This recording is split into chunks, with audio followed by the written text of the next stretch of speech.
Il faut avoir des quick wins, des projets à court terme, moyen terme et long terme. Ce que vous voyez devant vous, c'est des choses qui ont été réalisées. Je vais essayer de balayer un petit peu. On est arrivé jusqu'à aujourd'hui à 220 000 identités numériques sur mobile délivrées pour les Tunisiens en Tunisie, les Tunisiens qui résident à l'étranger. L'identité numérique, comme vous le savez, elle est essentielle. Pour pouvoir bien servir les citoyens en ligne, il faut être sûr de l'identité du demandeur de service. Sinon, c'est impossible de faire une procédure de A jusqu'à Z en ligne sans se déplacer. Donc, il faut une identité numérique. Ça, c'est une brique de base essentielle. Moi, lorsque je suis venu au ministère, la première chose que j'ai dit à l'équipe, moi, je suis pas le ministre des Smart Cities, je suis le ministre des Building Blocks. Voilà, je vais essayer de faire l'identité numérique, boîte de messagerie citoyen, portail citoyen. Je vais essayer de mettre en place des briques de base pour pouvoir aller très loin avec la transformation digitale. 2, le portail citoyen. Donc, on a mis en place un portail citoyen qui s'appelle IbaWeb et on a délivré l'extrait de naissance en ligne qui contient un QR code. Et ce QR code, on appelle ça le format 2D doc et c'est un standard français européen. Vous pouvez, j'ai pas le portable avec moi, vous pouvez utiliser l'application française authentique et vous pouvez scanner l'extrait de naissance tunisien et vous allez pouvoir vérifier l'extrait de naissance qu'il est authentique et vérifié. Donc, c'est un document administratif qui contient une preuve, pas uniquement nationale, mais qui est reconnue au-delà des frontières. Et à travers le portail citoyen, on n'a pas uniquement on a mis aussi la possibilité pour enregistrer les smartphones en ligne, pour faciliter aux Tunisiens qui résident à l'étranger, lorsqu'ils vont rentrer, d'enregistrer les smartphones. On a mis en place le contrat électronique. Donc, sans se déplacer à la municipalité, le vendeur et les acheteurs, ils peuvent créer le projet de contrat en ligne. Ils peuvent, à l'aide de l'identité numérique, signer le contrat.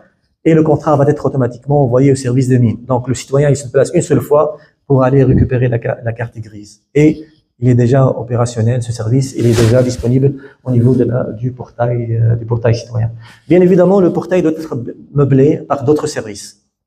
Il faut travailler avec tous les autres départements, avec tous les autres structures pour meubler le portail avec le maximum de services. Le courrier électronique. Donc, on a créé un courrier pour le citoyen. Donc, le citoyen qui a l'identité numérique, il peut aller sur le portail citoyen pour créer un courrier citoyen @tunisie.tn. Et c'est un échange bidirectionnel entre @tunisia.gov.tn, qui est le nom de domaine de l'administration, et @tunisia.tn, qui est le nom de domaine ça veut dire que la boîte, elle est protégée contre les spams. C'est une boîte de messagerie qu'on peut utiliser uniquement entre le citoyen et l'administration citoyen. C'est pour pouvoir envoyer les notifications, envoyer les documents, et le citoyen va pouvoir aussi envoyer des demandes avec cette boîte de messagerie. Nous sommes arrivés à 200 000 adresses mail créées. Bien évidemment, pour pouvoir livrer les documents en ligne, il faut développer le cachet visuel. En Tunisie, on utilise le 2D doc depuis une période. On utilise le 2D doc avec l'extrait de registre de commerce, avec les diplômes universitaires, avec les diplômes de la formation professionnelle. On a intégré ça sur le contrat électronique qui est envoyé en ligne, qui est récupéré en ligne. On a intégré ça avec les documents de l'état civil pour pouvoir délivrer les documents en ligne. On ne peut pas délivrer un document sans preuve. Donc la preuve électronique visuelle, elle est importante. L'identifiant unique. Si vous allez à la municipalité pour retirer le document de l'état civil, l'extrait de naissance, vous allez trouver en haut à gauche un identifiant unique. Ça, c'est l'identifiant unique citoyen. Avant, malheureusement, le Tunisien, le citoyen n'a pas d'identifiant. Le seul identifiant, c'est le numéro de carte d'identité qui est uniquement à l'âge de 18 ans.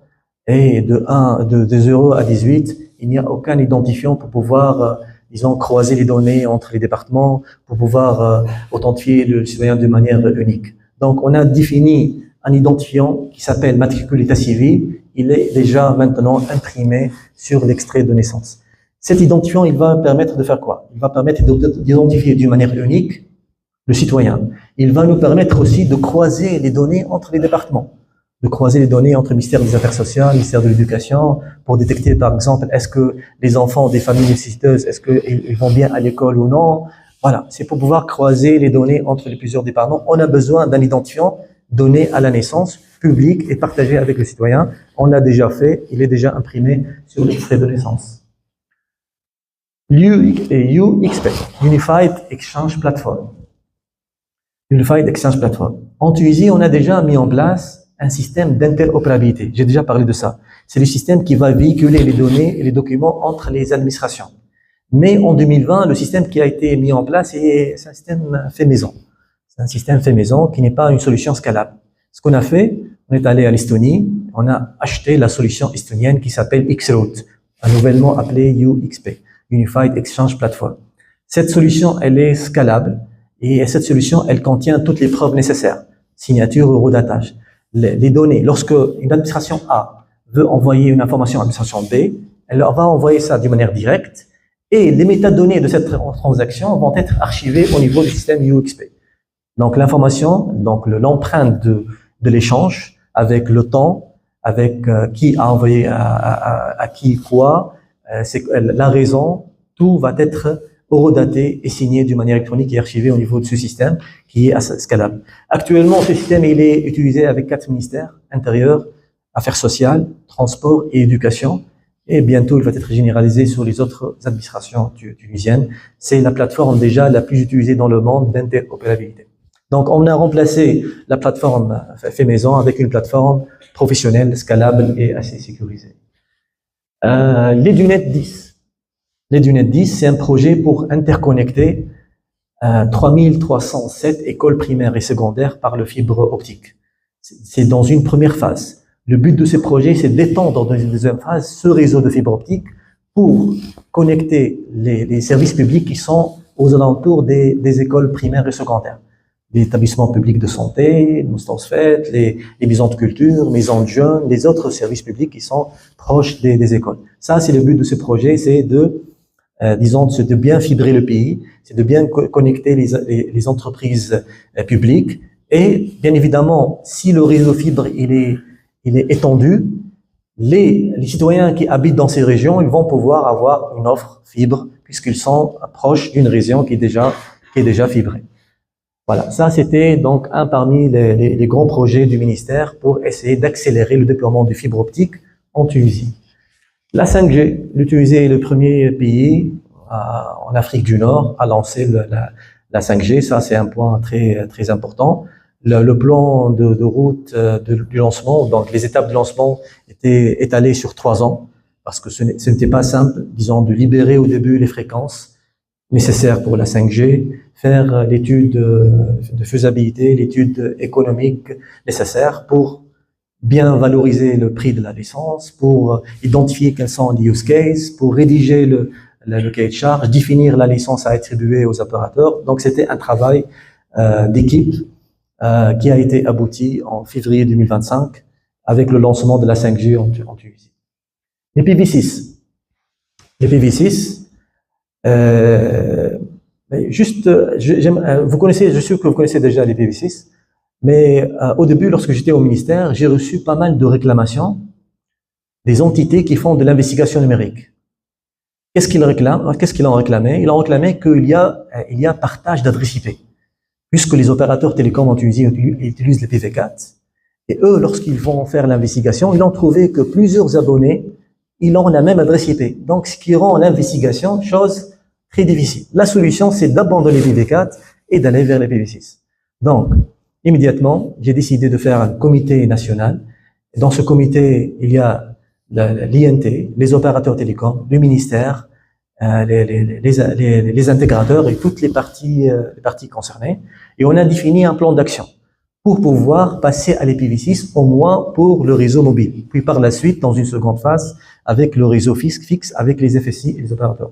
Donc, on a réussi en 2023 à lancer l'IPv6 en Tunisie. Il est déjà opérationnel sur le réseau mobile.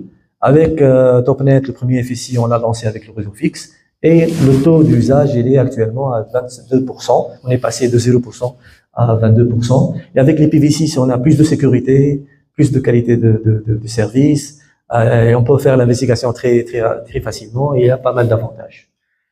Il faut rajouter des câbles sous-marins pour le pays. Donc, il y a un câble qui a déjà été rajouté, câble Ifriqiya, il y a un autre en cours qui s'appelle Medusa, qui sera partagé entre Tunisie Telecom et Orange. C'est important de renforcer la connectivité internationale du pays. Il y a une année, je ne sais pas, est-ce que vous avez entendu parler de l'incident qui s'est arrivé au Côte d'Ivoire. 3 câbles sous-marins qui se sont coupés à la fois ensemble, donc 3 câbles sous-marins. Le pays, il était en blackout total pendant une bonne période. Donc, avoir plusieurs câbles sous-marins avec plusieurs opérateurs, c'était une chose essentielle et primordiale pour la souveraineté et aussi pour la qualité et pour se préparer à la 5G. Sans plus tarder, le Budapest. Juste, voilà. Budapest, comme je vous ai dit, le cadre juridique de la cybercriminalité était absent. On a complété la pile de textes avec un cadre juridique de la cybercriminalité qui nous a permis d'intégrer la Convention de Budapest. Et la Tunisie, elle est devenue le 70e pays membre. Et comme j'ai dit, l'intégration à cette convention, elle est importante surtout pour attirer l'investissement dans le domaine du digital, puisque les investisseurs, ils cherchent à savoir est-ce que leur business va être bien protégé dans le pays de destination. Voilà. Normalement, j'ai terminé, on peut passer. Voilà. Juste, je vais finir avec ce slide là où j'ai essayé de mettre un peu les défis et les points à développer dans le futur. L'infrastructure numérique inégalement développée entre les régions, entre les secteurs économiques, voilà, que ce soit fibre, 4G, 5G, c'est parmi les choses qu'il faut développer dans le futur proche. Voilà. Il faut bien couvrir toutes les régions du pays par le très haut débit. Il faut fibrer toutes les régions donc du pays. Il faut étendre la couverture de la 4G, 5G dans tout le pays. Ça, c'est parmi les projets qu'il faut considérer dans le futur proche. La transformation publique, comme j'ai dit, on a 3200 procédures administratives, mais malheureusement, le taux de digitalisation, il est assez faible. On est encore toujours à 7%. Donc, il faut travailler davantage sur la transformation publique de l'administration pour aller de plus en plus en ligne. Juste une parenthèse, en Estonie, ils ne parlent plus de e-gov. Maintenant, ils parlent de SmartGov. Lorsque nous avons visité l'Estonie dans une visite officielle, ils nous ont montré dans leur tableau de bord, ils sont à 50 services automatisés. Ils ont terminé déjà avec le e-gov. Ils sont partis maintenant vers le SmartGov. Ça veut dire l'automatisation des procédures administratives. Qu'est-ce que ça veut dire automatisation? Ça veut dire que le citoyen et l'entreprise ne va rien demander. Selon certains événements de vie, la procédure administrative, elle va se déclencher de manière automatique. Selon des événements de vie, naissance, décès, changement de job, changement d'adresse, partir à la retraite, voilà, partir à l'étranger. Donc, selon certains événements de vie qui sont dans les registres de l'État, on va détecter ces événements de vie. Automatiquement, des procédures vont se déclencher de manière automatique. Maintenant, ils sont à 50. Dans leur compteur, sont à 50 services automatisés parce qu'ils ont terminé déjà avec la digitalisation. Voilà. La diffusion de la culture digitale. Donc, en Tunisie, on est à 50%. Il faut travailler davantage sur la diffusion de la culture du digital. La fuite des compétences dans le domaine digital et l'implication de la diaspora, c'est parmi les choses aussi qui sont essentielles. Surtout l'administration tunisienne, elle est vidée, la vérité, elle est vidée de ses compétences. On a besoin de recruter, d'avoir des têtes pensantes et des têtes bien faites dans l'administration, dans les bonnes positions pour trouver les bonnes solutions aux problèmes. L'exportation du savoir-faire et la visibilité des entreprises tunisiennes, c'est une chose sur laquelle il faut travailler, le rayonnement de la Tunisie à l'échelle nationale.